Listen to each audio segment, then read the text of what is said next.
Hi, this is Alan Rapley, coach developer with UK Coaching. I'm here with Russ Barber, and today we're going to discuss coach learning framework and the lifestyle, health and wellbeing aspect. I've known Russ for, I'm going to say 25, 30 years now, Russ.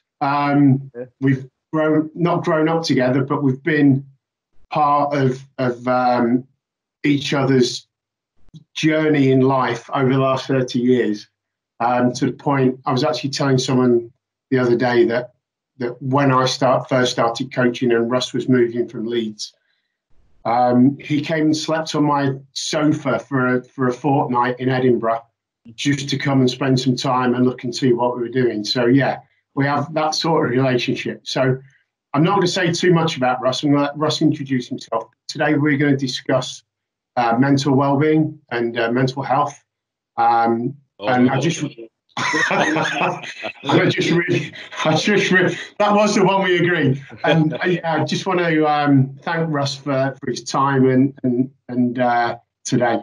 So Russ, over to you. Start telling me about your story and telling everyone else about your story. Yeah, okay. Well, yeah, I've been coaching 30 years now. I started in 1990, coaching at a little club in Hull called City of Hull, and it was one of those things where I kind of fell into it by accident, really, Alan, because I swam a little bit as a kid, and then I'd quit swimming, and I was just lifeguarding at the pool that I used to swim at, and as the kids used to get out the pool to go past me on my lifeguard station, I used to say to the kids, "Keep your head still." You know, keep your head still. She's still using that line as well. Kick your leg. Come on, kick your legs a bit harder. You know, that type of thing. And then shortly after that, the head coach at the City of Hull passed away, bless him, and the assistant coach didn't want to do it, and so a few of the parents had noticed that, you know, I was giving the kids feedback, you know, about the strokes and stuff, and they actually approached me and asked me if I'd start doing a bit of coaching. And at first, my first reaction was, "You've got to be kidding! I'm not going to get into this malarkey. You know, I'm glad to be out of it. You know." And then bit by bit, they persuaded me to get involved, and it started off helping out once a week, then twice a week, then every day, then early mornings, then on the committee, then end up being head coach. You know, and over a kind of 6 or 7 year period, I went from, you know, not really wanting to be involved to being stood at the national championships with national champions and all the pressure that goes along with that. And then I started getting noticed by some of the bigger clubs, and I actually got the age group coach's job at City of Leeds in 1997, which at the time was the biggest and most successful club for the last 20 odd years. And I was there for 4 years, and then I got a job offer to go to Sheffield, which is your old club, Alan. It certainly is. And it was one of those things. By that point in 2001, it got a little bit run down. You know, Fred Finesse had been there a lot of years, and he'd got a bit burnt out, and he'd ended up leaving the club, and so it was a little bit run down when I got there, and so I thought it was a good opportunity. You know, best pool in the country, arguably the best pool in the world, and you know, there was a program there that needed developing, and so I took the opportunity, took a pay cut actually, to go from Leeds to Sheffield, and started developing a program. But it was a fantastic period of time, and in those early days, I had to make some really, really tough decisions in order to be able to change the direction of the club. You know, because sorry, I'll go on. No, so I was going to say, what sort of support or learning did you have for that sort of stuff, or was it just a learn on the job sort of experience? I think most of it probably was, but I was lucky when I was at Leeds in the two lead coaches in Leeds, that was Terry Dennison and Ian Grayson, were both outstanding coaches in their own right. And, you know, Ian Grayson was probably the most technically gifted coach I'd ever come across in terms of understanding technique and training programs, and we used to just sit there for hour after hour after hour, just discussing the finite points of stroke technique and putting programs together. And we'd be getting out Terry's old books from 20 years ago and discussing this particular paragraph. The Bibles. Yeah, arguing about it, and we'd spend hours doing that. And even though Terry wasn't the sort of coach that would sit down with you for hours and discuss things with you, it was such a great example to watch that I just learned loads from him in terms of how to run a program, how to deal with people, how to be professional, how to, be successful over a long period of time, all that type of stuff. And so it was kind of one of those things where I got the technical aspect from Ian and the bigger picture from Terry. And so when I went to Sheffield, I had a really good idea of what it took to run a world-class program, because at that time Leeds had been the best program in the country for 20 odd years, as you remember. Yeah. And so I very much modelled what I was doing at Sheffield on the Leeds system. Probably 2/3 of it was probably the Leeds stuff, but then I just added my personality to it and my, the way of doing things to it. And also at the time, it was a time when Bill Sweetenham and John Atkinson had just come into the sport as MPD and youth coach, and there was like an explosion of information that came to us coaches, because Bill was taking all the information from Australia and America and Canada and all the other places in the world that he had contacts with, and giving it all to us. And to this day, I've still got files and files, computer files, I'm sure you have, from that period of time. And so probably it was the opposite, in that we had too much information almost. And it took a while to be able to find my own coaching model and my own coaching philosophy, because I had so much to choose from. Yeah. And it wasn't really until I'd probably coached a few senior international swimmers by the mid 2000s that I started realizing what worked for me and my personality. And where it's probably that 2004, 2005 era when I thought, yeah, I think I've got a model. I've got an idea of what it is that how I want to work and what works for me. And it's around that time that you realise what you need around you to be able to make it work, doesn't it? And what kind of things did you need around yourself, or looking back at it now, did you have the right things in place? You have the right people in place? Did you need more? Did you need less? And, swimming's been through a massive transition over the last 20 years since Bill Sweetenham came in, I think. And since funding's come in, and the expectation levels have gone up hugely, and therefore the expectations of the coach has gone up, and of the athlete has gone up hugely. And, from personal experience, and I'm sure some of your experience as well, I'm not sure every club in the country was ready for that sort of raising of expectations. So going back to the question of how would you now look if you could speak to Russ 15 years ago? Would you say, well, could have done this different, I could have approached this slightly differently, I needed these sort of people around me, or how would that manifest itself? I think it probably would be in two different groupings. I think there's the professional side and then there's the personal side. Because on the professional side, I was 28 years of age when I first started at City Sheffield. So I was still a kid, and it was like I became head coach of a major program at 28. And you know what it's like. You think back 20 years ago, you think you're indestructible at that age, don't you? And you really don't care what anyone thinks about you. So when I think back, I didn't feel that I needed any support because I felt I was indestructible. And I was so kind of involved in the journey and so excited by the journey. And, for anyone that's ever done any coaching, when you get an athlete that comes up to you and says, Russ, I want to go to the Olympics, will you help me?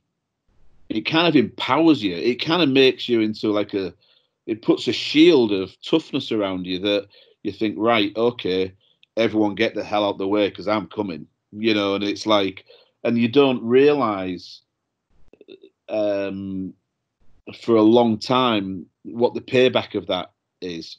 Yeah. You know? And, you know, so from a professional point of view, hey mate, it was plain sailing. It was great. I was just raging against the machine, and I was just smashing down walls and arguing with everybody, and made sure that I got everything I needed by hook or by crook, usually by crook. Or crooks. Yeah. Sheffield, yeah. But on a personal level, looking back now, I had 3 or 4 relationships that failed, and at the time I didn't really see the importance of that, because I was thinking, oh well, okay, well, I kind of like that girl, but anyway, next, you know, because you're just so in the journey professionally that you kind of almost are just blatting through your personal life without really thinking about anything. And looking back now, that was a big mistake, because some of the sacrifices that I made in my personal life didn't need to happen. You know, you don't need to be one or the other. You can do both successfully. And I think that, you know, one of the advice, you know, some of the advice I give to my young assistants now is, do not do what I did. You know, you can be as successful as I have been, but without making every other area of your life suffer for it. You know, and so what I found is that in my 20s, it didn't matter. I didn't need anybody. In my 30s, I suddenly started noticing that, you know, at special times, you know, like weddings and birthdays and Christmas and stuff like that, that I was on my own, and everybody else had, you know, young partners and kids. And I was like, no, okay, you know, I started noticing that. And then by the time I got into my 40s, that really started to hit me hard, because I was starting to think, hang on a minute, time's running out. You know, I'm not in the flush of my youth anymore. You know, like in my 20s, I had long hair, and I was I remember. I was beautiful. You know, and then and you sort of look in the mirror and you think, wow, I'm 20 years down the line, I'm still sat on the shelf from a personal point of view. You know, I've got a few extra pounds on, you know, no hair left. Am I going to be one of those guys that just ends up dying alone? You know? And when that starts hitting, it starts affecting you, you know, and it starts affecting not just your personal life, but it then starts knocking on into your professional life as well. And so it's almost weird how it was all one way when I was a young coach. It was all about the job, and it was all about the profession. You know, it's all about let's go for it. And then, you know, in my 30s it kind of evened out, and in my 40s it went the other way. You know, to the point where I needed something else other than in my third decade as a coach. You know, I needed else other than. And, you know, you've got your Olympic ring on your right hand, and I guess from memory, you started to produce people who could seriously challenge at Olympics from about 2008 onwards, if you know. Yeah, it was my first senior international swim was 2005. That was European short course. And then I had to make the final at European long course 2006. Was at World Championships 2007, and then my first Olympics as a coach was 2008. Yeah, I remember that unbelievable coincidence in Lanzarote where I just literally happened to walk on poolside at Club La Santa, and you guys were there. Yeah, and that was 2004, Alan. Yeah, I know, it's a long time ago. Yeah, and it's interesting. You said, you know, an athlete came to me and said, "Russ, I want to swim at the Olympics," and you went, boom. What different pressures does that build? That sort of having an athlete who has those aspirations, plus the fact you have a whole 200, 300, 400 other athletes in your club, with parents, with committees, with assistant coaches, with volunteer coaches, with full-time coaches. What kind of pressure does that bring on you running that program, producing Olympic athletes, knowing that London 2012 is around the corner as well, and in our lifetime, that's probably going to be a one-off as well, to produce an Olympian for London 2012 who could possibly win a medal. And then leading into 2016 as well. And so how were those 8 years in terms of the pressure you put on yourself, the pressure the athletes put on you, as I said, expectations that you had for yourself, the program, the people within the program, and possibly from outside the program as well? Well, it's interesting because no one at any point has ever said to me, right, Coach Barber, you need to get these swimmers to the Olympics. They're just happy to have a coach there that's just looking after the club. Yeah. You know, so at no point has the club ever said to me, we expect to get international swimmers. You know, you were the last Olympian in 1996 before I got there. Yeah. But no one was saying to me, Russ, we want you to get another Olympian. People were just saying, hey, listen, let's just do the best job we can. It was me that put that pressure on myself. Okay. You know, that I was thinking, if I want to be accepted as a coach, I need to be successful. And I think that in itself can be the biggest driver. It's certainly a bigger driver than someone coming up and saying, you need to produce an Olympian. Because if someone did that to me, I'd be like, well, you know, bugger off, I'll do what I want to do, you know. But when it comes from within yourself and you're thinking to yourself, in order to prove myself as a senior coach, I need to be able to do this. Again, combine that, your own need and your own ego with that, combined with, you know, that's a flame in itself. But then when an athlete comes up to you and says, I need you to help me to do this, that side of you, the nurturing side of you comes out, which again is a hugely primal emotion that is so powerful, you know. And so, you know, your own ego and your own need to be successful combined with your nurturing side to want to help that person, it becomes like an inferno of just putting petrol on an already lit flame. And then the next one that comes along, it just adds more petrol, and the next one more petrol. You know, 2014, I ended up with 6 on the Commonwealth Games team. You know, 3 on the. Describe a typical sort of week for you in that, in broad terms. Yeah. You know, in and around that 2008, 2016 period. Oh, I mean, I could remember, you know, my girlfriend at the time. You know, we'd been on a lovely holiday in the summer, in the August, and then we didn't have a week. I didn't have a weekend off until Christmas, because I can remember her saying to me around about October time, saying, you know, you do realise that we haven't been anywhere for 2 months. We haven't had any time together for 2 months, you know. And I'm like, oh, it'll be okay. We'll do it next week. We'll do it next week. We'll do it next week. And then at Christmas, I'm sulking because she's coming up to me saying, I'm not putting up with this anymore. I'm leaving you. You know, because I'd done September, October, November, December without a day off hardly, you know. And again, no one was telling me to do that. I was doing it to myself. Yeah. I was head coach, so I could choose whether I was doing that or not. I could turn around and say to my assistant coach, I'm having a long weekend off, so just look after the program with. But I didn't, you know, because that inferno was burning so bright. And so my average week would have been, you know, getting up on, you know, at that point, our early morning training sessions were 5:30 start. And so I was doing that Monday, Tuesday, Thursday, Friday, Saturday. So five early mornings at 5:30 at the pool. So I'd be getting up at 4:30 and getting ready for the sessions and all that kind of stuff. I'd be there till about 8:30, 9 o'clock, go home for a little bit, and then I'd be back in at the pool at 12 o'clock planning and doing emails and letters and all that kind of stuff.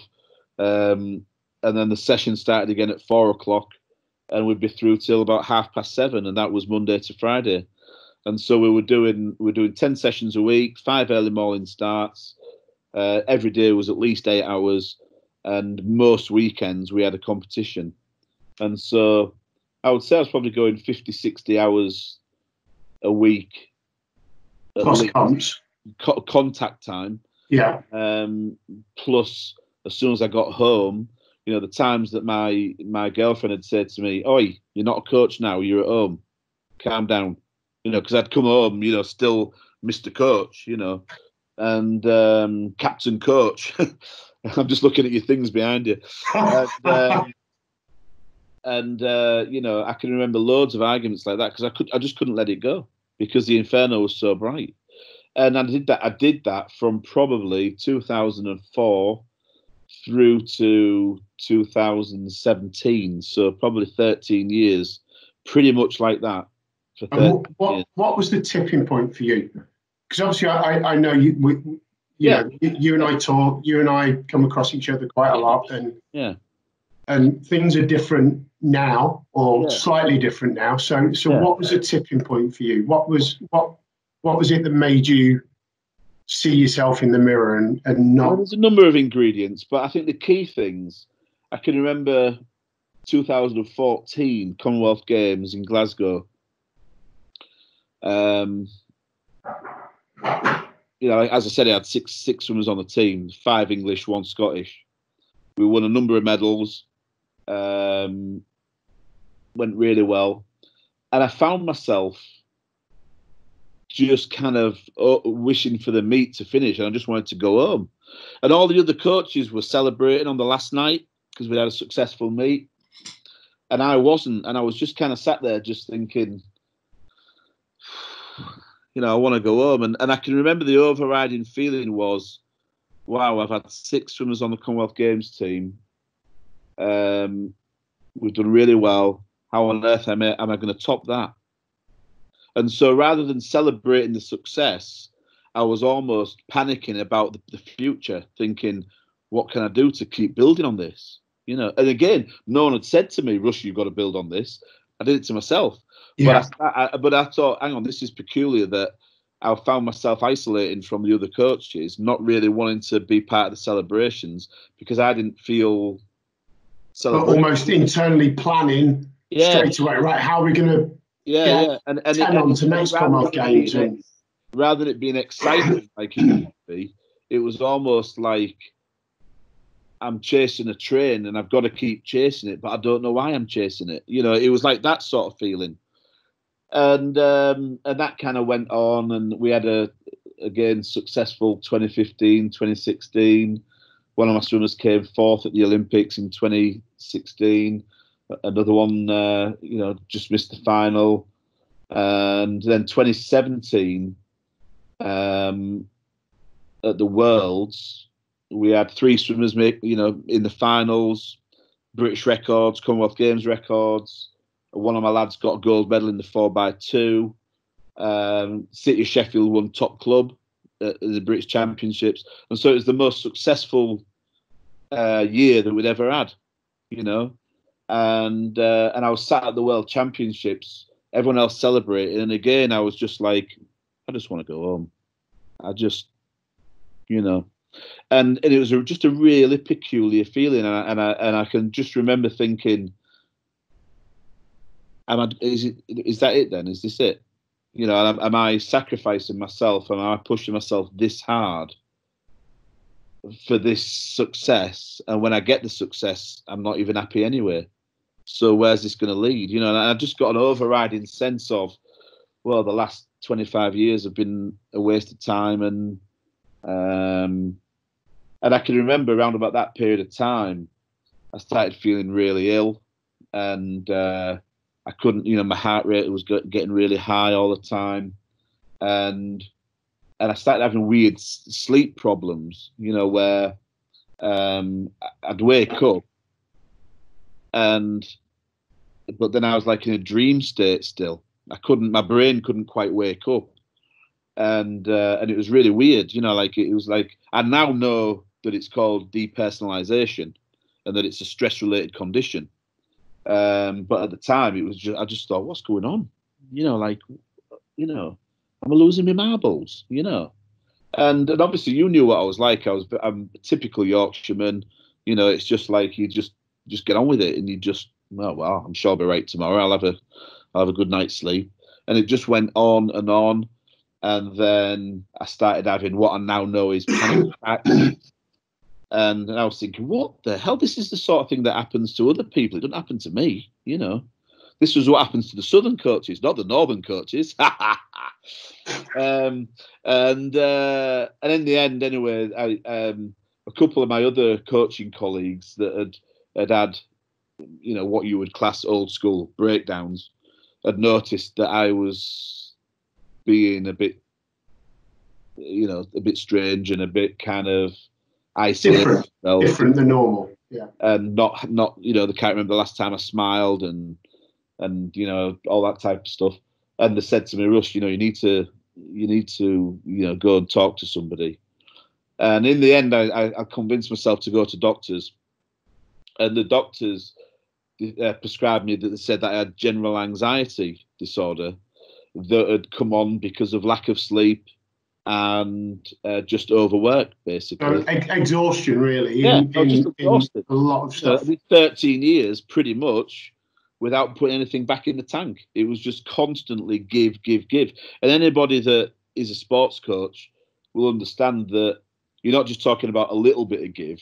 It's you wring yourself dry every day, give. You know what I mean? It's full on. It's full on. And you kind of take responsibility for everybody. You try and look after everybody. And the problem was, though, Alan, that I don't like to talk negative of people, but my experience with the doctor was so poor that it set me back a long time, because basically the doctor just said, yeah, you've got anxiety, you've got to be careful because it can lead into depression. And I'm thinking, what? What are you on about? So here's some antidepressant tablets, take them, come back in a couple of weeks if you've got any problems. And I had about 3 minutes in with the doctor, but it had been a 13-year period of stress that had built up to that point. Yeah. And anyway, obviously I never took the tablets. I was like, I'm taking that rubbish, and I'll just have a couple of days off and I'll be fine. But I got worse and worse and worse. My sleep problems got worse. I couldn't sleep. This depersonalization thing got worse and worse. Some days I could hardly work out whether I was awake or asleep. And so I ended up going back to the doctors, and the doctor said, look, Russ, you're not taking this seriously. I found another doctor. You're not taking this seriously. Your blood pressure is through the roof. You're vastly overweight. You've got a serious sleep disorder. If you continue like this, you're going to be dead by Christmas. And that's at that point where I thought, right, okay, I need to take this seriously, because I didn't fancy dying, and so I said, I'll take a couple of weeks off. And he said, no, we're talking about a serious thing here. And so now, luckily, and God bless them, the club were great. I had a chairman that was very, very switched on when it came to mental health. He ran a very stressful company, had a very stressful job himself, and he understood about decompression and how you've got to look after yourself. And they put me on sick leave, basically, and said, take some time off as long as you need, get yourself sorted. And over that period, that full year, the whole story is, it's a roller coaster of ups and downs. And I'd imagine. But I ended up being off work for a full year. It took that long to unravel all the things that needed to be unraveled. It took a hell of a lot of counselling. It took all sorts of different trials of medication and all sorts of personal, having to think things through, learning to meditate, getting in touch with my roots again. It took all, and it almost felt like I was a snake that was having to shed its skin and start all over again. Okay. And it's really interesting, because by the time I finally actually went back on poolside again a year later, I almost felt like a novice coach again. Do you know what I mean? It was almost like I felt like a kitten that was just for the first time just putting its foot in the snow as if to say, what's this? And it took me a real long time to, even though the knowledge was there, still there in the back of my head, the shield of I'm an elite coach, which makes you indestructible, had gone. I was just a bloke again, and so it enabled me to do was to start again and to take the knowledge that I'd had from 25 odd years of coaching, but start it from the point of view of where, right, the first person I've got to look after is me, and then I can start worrying about the other coaches. And so the big difference that's happened now is, I was going to say, what does Russ solve? If I know we're in lockdown at the moment, but the Russ that I saw in November and November, December on poolside, how is that Russ? And I'm calling you Russ, not coach. Different than the one I would have seen 5 years ago. Well, that's very telling, because now there is a Russ. Okay. Rather than just coach, you know, because everything in my life before, I was a coach, and everything was about a coach. It was my life was as a coach. I didn't have anything outside of that. There wasn't Russ the bloke and Russ the coach. It was just Russ the coach. And the big difference now is that I actually am nurturing Russ the bloke again. And it's weird that a 48-year-old bloke is having to find out who he is, you know, because I've never had to do that before, because I've been in the swimming bubble and all I ever was Russ the coach, you know. So I think the big thing that's helped me through the recovery, and the biggest thing that's keeping me healthy and moving me forwards in my life, is that, you know, the balance between Russ the bloke and Russ the coach is now there. And that changes, you know. I'm sure. You know, and some days Russ the coach comes out a bit too much, and I'll find myself getting a bit kind of foaming at the mouth, and I've got to get a grip of myself. But also, I think. But you can recognise that now, which is absolutely, yeah. And look, I'm lucky from the point of view of that I do get triggers. You know, I notice that my eyesight starts getting a bit blurry when I start getting a bit stressed. And my thoughts get really noisy, you know, like it's not a straight line thought. It starts getting a bit like a butterfly in a cage, you know. And I realize at that point, this is a trigger, you know. This is a sign that you're pushing a bit too hard again. Take your foot off the gas, have a couple of days off. And what I'm doing now is, the rule that I say to myself is, you have at least one day off a week, and you have at least one long weekend every month, you know, where you can just be Russ the bloke, you know. And, you know, so the old hobbies that I had when I was a kid, I've taken them up again. So, you know, my whole family are a motorbike family. And so I've got motorbikes again, and I'm in that world again. And also we're a musical family, so I've taken up to, you know, playing in bands again and that type of thing. And so that I've got a Russ the bloke side of my life as well as Russ the coach. And the difference now is that, having been through that year that you can class as my breakdown year, you know, that was so scary, Alan.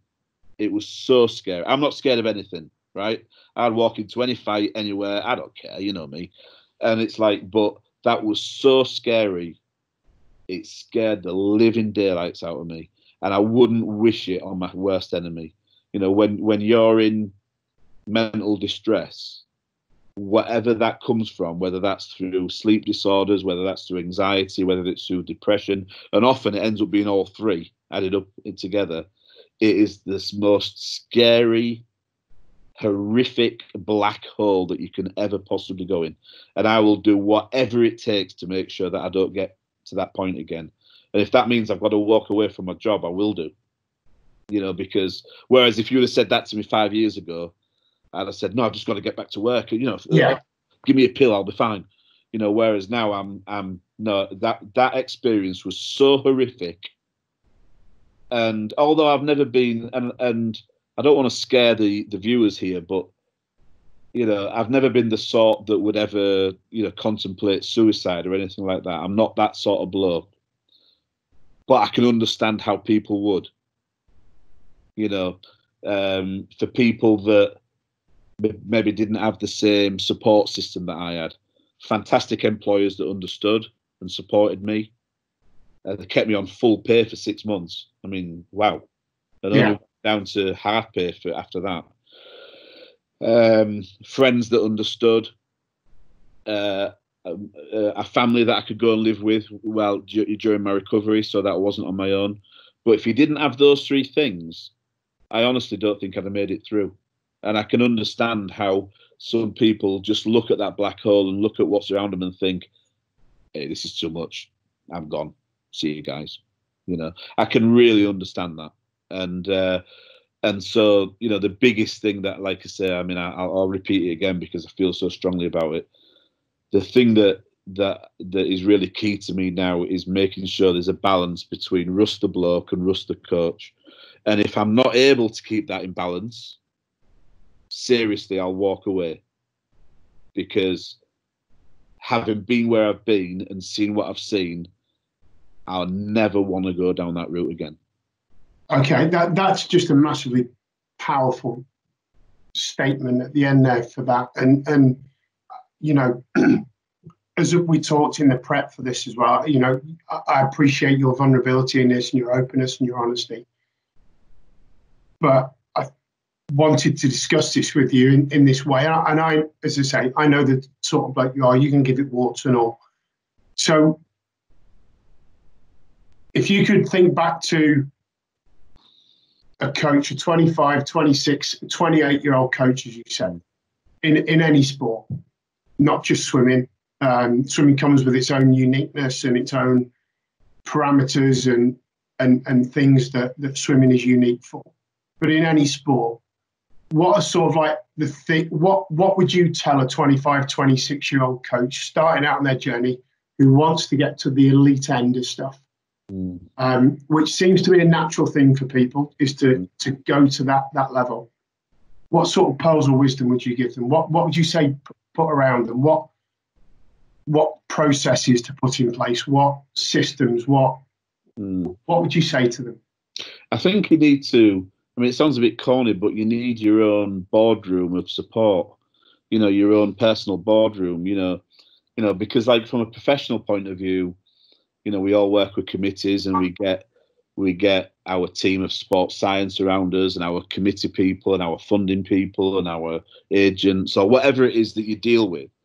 But I think it's really important as well, you know, the older I get, that you've got your own board of personal people that can bring the support that you need from a personal level, and to understand that, you know, we are flesh and bone and we are spiritual individuals that need to nurture that side. But as a young man, you don't see that until it's too late quite often, especially if you're an alpha character, which a lot of us coaches are. And so because you're an alpha character, many other people won't come up to you and give you advice because, you know, I mean, it's like, can you imagine me in a situation now? I'm 48, been to the last 3 Olympics, I've coached 200-300 national champions, I'm gobby, I've got a big presence. How many people are actually going to come up and say, Russ, have you got a minute? I think this about you. There's probably 1 or 2 people in the whole of Britain that would do that to me. You're one of them. You know what I mean, though? Because, you know, because you know we become quite fearsome. Yeah. You know, it's like we're silverback gorillas. You know, we're king of the jungle. You know, so it's very you find yourself in a situation where at the time when you need people the most, and you need support the most, you become so unpleasant to be around and so difficult to deal with that you're left on your own because people can't get to you. You know? And even my own mother's hard as nails, mate. She once knocked me out because I told her to F off. She waited till I turned my back and she hit me with a guitar over the head. My own mother, right? And she even said to me that she got scared of me because I became so this coaching thing, you know. And so if you take that back 20 years to answer your question, I think the key is that, number one, we as much as we need to become world class at our profession, so we need to become knowledgeable, educated, you know, we need to be motivated, we need to have good communication skills, you know, all the sort of things that we know that you need to be a successful coach. we also need to learn how to be a successful bloke. And that's the biggest thing that I would look back now is I feel like I've now got the knowledge to be able to talk to a 25-year-old Russ Barber and say, you need to develop those world-class skills at being a bloke. So, you need to be able to nurture your relationships. You need to be able to make sure that you're keeping in constant touch with people that love you and will actually say to you, hey, you're being a knobhead, calm down.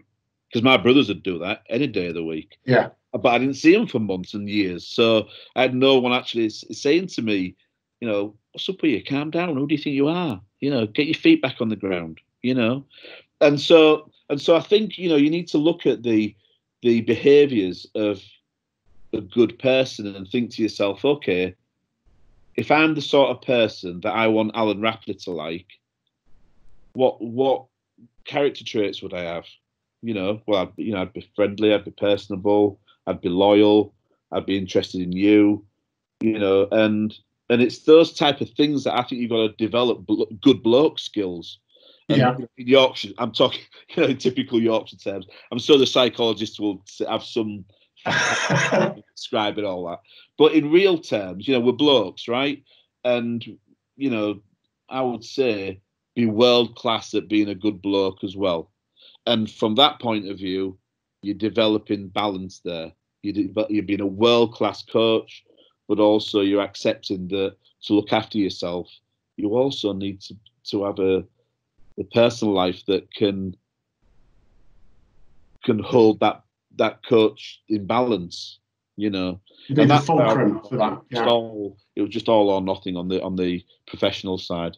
So do you feel now, so when you go back on poolside now, whether that be in training on a Monday morning at 5:30 or a Thursday evening at 4 o'clock, or you go to, I'm just trying to think, Yorkshire, northeastern counties, let's say, shall we? The good old days, go to northeastern counties or Yorkshire Championships. Are you a better coach now because there's a better Russ balance in that? Rather than be that coach or that Russ, are you a better coach for you and your athletes because you've got that balance in your life now? I don't think I'm necessarily a better coach, but the difference is I'm not going to have a breakdown. Do you know what I mean? I think I'm probably where I am now is I'm in a situation where you're in a position where you can contribute another 25 years. Yeah, that's the point of coaching and have another 300 national champions, another 30 Olympians, another 10 world champions. I'm good to my athletes, A, if I'm dead, or B, because I'm having mental issues because I'm so worn out and stressed, and so I'm not. I don't think I'm any better a coach. I just think I'm a more consistent coach. I think I'm a reliable coach, and I think it's going to give me longevity to be able to make choices rather than being forced out the sport because I'm burnt out, And I think, but I do think there's one area that I'm better at, and that's because during that whole period of having that breakdown, I attacked the whole process like I would a coach, So if for example, you came up to me and said, right, Russ, I'm getting back in the pool. I want to break the world record, Masters world record, 50 back. Now, Alan, I know nothing about that. I know nothing about Masters coaching, and I know very little about sprint coaching. So I would need to study it. I would need to take advice on it. I would need to understand the whole issue, and to be able to then come at you with a reasonable plan that you would buy into. And so that's how I tackled the whole mental issue and the whole breakdown issue, is that I got books and I learned about how the brain works. I learned about stress hormones. I learned about the amygdala. I learned about, how, the stress bucket and adrenaline release and all that, and how to control all those sort of things for my own well-being, so that I knew when I went into a bit of a panic attack or I was having a bit of a wobbler, as we say, what was happening. Because when it first happened, I was like, oh no, I'm going mental. What's wrong with me? But when you learn about it, you realise it's just a physiological thing that's happening. And and you just got to sit there and say, right, I know what's happening. I've had a massive adrenaline surge. It's making me feel a bit depersonalised, but in 10 minutes I'll be absolutely fine. So just deep breathe, you'll be fine. What's up here? Do you know what I mean? And so I actually learned what was happening in my brain. Well, it's learning to listen to yourself. And so I learned reacting to that. A process of how to look after myself. And now it doesn't take 10 minutes. It just takes a few keywords, a mental narrative to change something, and I'm back where I need to be. And so that's allowed me to be a better coach, because when I've got swimmers that are getting really, really agitated or upset, and more swimmers are in tune with the mental side of things, they don't keep it quiet anymore. Swimmers will come up to you and say, I'm struggling a little bit with this. Now, back 20 years ago, the answer would have been, don't be such a Nancy, get on with it. Do another threshold set, that'll sort you out. Yeah. Now, I'm actually equipped because I understand it. I understand about mental narrative. I understand the physiology that's going on. And so I'm able to tackle it head on. And actually, part of the training that I'm doing with my swimmers now is actually meditation. We actually have meditation sessions, and that's part of training. Yeah. So I mean, who would have thought that? Do you know what I mean? I'd have been laughed off poolside 20 years ago with that type of thing. And so I think that's the area that probably has made me a better coach, that I'm aware of that type of thing, and I'm learning how to use that as a coaching tool to give to my swimmers, not just a way to keep me healthy, if you get what I mean. But in all other regards, to answer your question, I don't think it makes me a better coach. I just think it makes me a stable coach, and a more content coach, because I'm able to go home and leave it at the door and be Russ the bloke, and then switch it on when I get to the pool. And some days I can't do that. I'm not but generally speaking, that's where we're at. Okay, well, we're going to wrap it up there. I love your honesty and I love your frankness, and all I can hope for is that in 20 years' time, we're both still here having another conversation about this, just saying, yeah, we've lasted the pace, we've lasted the journey. And no, then Alan, have you died yet? What? And we've managed to, and what I want out of this, and what UK Coaching wants out of this is, for other people to listen and learn from your expertise and unfortunately some of the stuff you've been through, but to learn from that and make sure that, a coaching journey is a full coaching journey, not stopping off at a service station halfway and never getting back on the road again. Yeah. So I think if I was just gonna, in conclusion, the two things I'd say is, number one, we need to be as good or as keen to learn how to be world class at being a person, at being you, as you are as good being a world class coach. There needs to be that balance, and I think we should take time out of the day to actually turn around and say, right, in that hour, I don't care how busy I am not going to schedule another meeting. I'm going to go for a walk. I'm going to go for a jog. I'm going to get out on my push bike. I'm just going to go and have a sandwich and sit in the sun, and spend time to reflect and to decompress. We've got to be as world class at that as we are world class at being a coach, And the other thing I would just say is as well, honestly, when I was in that period of, when I was off work, it really couldn't have got any worse. And there was times when I really didn't think that I thought that was my life over, and that I'd just be a bloke that just sits in his house for the rest of his life, and or that little old bloke that shuffles along the street, growling. And I never thought that I'd make my way out of it. I was as bad as it could be. And what I'm here to say is, 2.5 years later, that there always is a way out of it, and not to lose hope, but you need to reach out and you need to accept it, that you're fallible, that we're not, you know, silverback gorillas that can just blast through anything, that we actually at times need to take a step back and reach out our hands and say, will you help me, because I'm in a state here, you know. And that's hard for blokes, you know, it really is. And that's what I would just say to anyone listening. Don't matter how bad you feel, there's always a way out of it, but you've got to reach out, you've got to get help, you know, and there's no shame in that, you know. Russ, as always, been an absolute pleasure, and I've learned lots today as well. I really have, and I just again just appreciate your honesty and openness, and yeah, here's to the next 20 years. Yeah, absolutely. Thanks, Alan. All the best. Cheers. All right.